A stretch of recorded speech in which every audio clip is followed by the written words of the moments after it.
Ayon dito sa mga lumalabas na reports, ito raw si Kaylan Tiongson ay o-opera na ng kontrata nitong Rain or Shine Elasto Painters. Pero hindi pa natitiyak kung tatanggapin niya to. Pero mukhang maganda raw indications na baka ito tanggapin niya. Pero itong Magnolia ay susubukan pa rin na mag-offer dito. At hindi naman nakapagtataka kung bakit gusto ng Magnolia na makuha itong si Kaylan Tiongson. Sa tingin kasi nung iba, ang laro nitong si Tiongson ay makukumpara daw dito kay Cliff Hodge o kaya kay Rudy Hatfield. Yung bang magaling talaga sa rebounding at sa depensa.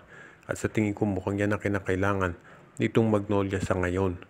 Alam natin na ang Rain or Shine willing daw i-trade itong si Tiongson. Pero sa ngayon kung pipirma ng kontrata yan, syempre medyo mag-iiba na ihip ng hangin. Pero ang Magnolia susubukan pa rin daw mag-offer.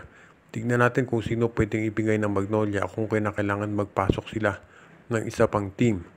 Sa ngayon, itong Magnolia willing daw makipag-trade dito sa Rain or Shine. Provided, of course, na magiging balance yung trade.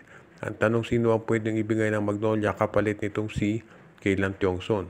Well, marami dyan, of course. Pwede nilang ibigay si Calvin Abueva, si Jerica Hanmisi, at itong si Jackson Corpus. O di kaya naman, pwede itong si Aris Dionisio at si Kaylan Tiongson one-on-one trade. Ibig sabihin, maraming option sa Magnolia.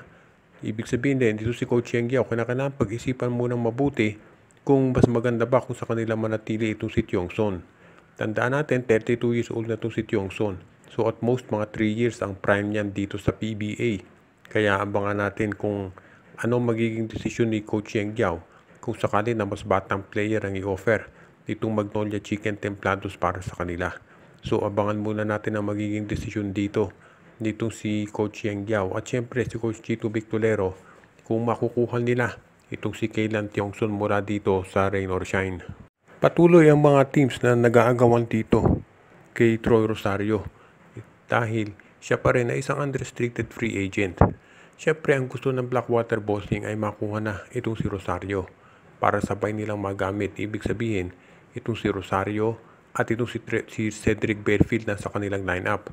Sa paniwala ni Coach Jeffrey Cariaso, magiging magandang kombinasyon yan para sa kanila. At syempre, iba naman kahit na nawala silang batak, Bearfield naman na naging kapalit.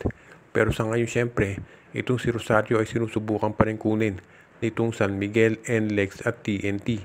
Dahil maraming teams na nangangailangan ngayon ng isang stretch 4. So yan ang inaabangan natin. Kung ito si Troy Rosario mapunta sa San Miguel, baka hindi na nila ituloy itong trade para kay Kate Flores at kay William Navarro. Baka si Troy Rosario muna ang gamitin nila bilang isang stretch 4. Sa tingin ko, yan ang isa sa dahilan kung bakit naka-hold itong mga trade ng San Miguel dito sa Northport Batang Pier. Sa ngayon, abangan din natin kung itong San Miguel Beer ay gagawa ng isang backup plan kung sakaling hindi nila makuha itong si Troy Rosario. As it is, makikita natin na itong si Troy Rosario ngayon ay namimili pa rin at syempre hindi naman niya nagmamadali. Pero ayon sa mga insiders, mukhang nakalalamang itong Blackwater Bossing pagdating dito sa pag-sign up ng kanyang kontrata. Gusto rin siguraduhin itong Blackwater na kapag nakapirma sa kanila ito si Rosario ay pang long term na. Kaya ang balita 5-year contract daw ang ino-offer dito ng Blackwater Bossing at mukhang yan hinahanap ni Rosario, isang syempre long term secure contract. At yan ang gusto ng mga players ngayon. Lalo na ito si Rosario, hindi na bumabata. Pero tignan natin kung magkakaroon ng counter offer itong San Miguel Beer at itong TNT at NLEX para naman sila ang makakuha sa serbisyo ng nasabing player. Dahil kahit matanda na si Rosario, alam natin, maganda pa rin ang nakokontribute niyan sa kahit saang team mapunta.